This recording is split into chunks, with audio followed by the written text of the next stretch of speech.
એટલે આરતીબેન નું ઉદાહરણ આપી શકાય એમ છે જ નહીં. તમે જુઓ એમના વિડીયો અત્યારે જે વાયરલ થાય છે, જે પેલા બ્લોગ ને બધું બતાવે છે, હવે એમના કરતા તો આરતીબેન નું ઘર ઘણું બધું સારું અને સુખી હશે. હવે આમાં તો એવું થયું કે આરતીને આખું જીવન ગઈ અને પેલા છોકરાનું પૂરું કરવું પડશે.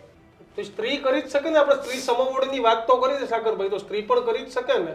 સ્ત્રી કરી શકે, ના નથી, પણ કહેવાનો મતલબ કે એવો કોઈ અનુરૂપ સંજોગ આવી જાય તો કરી શકે. આ તો આપણને એક ચોઈસ છે કે ભાઈ આપણને જો આરતીબેન ને મને કીધું હોત તો હું કરોડપતિના છોકરા બતાવત અને એનાથી રૂપાળા બતાવત. પણ સાગરભાઈ, અત્યારની જેનજી અથવા તો જે યુવાન પ્રજા છે એને તમે એમ કહો તો એમ કે વર્ણ વ્યવસ્થા તો ખાલી ભારતમાં જ છે, વિદેશોમાં ક્યાં છે?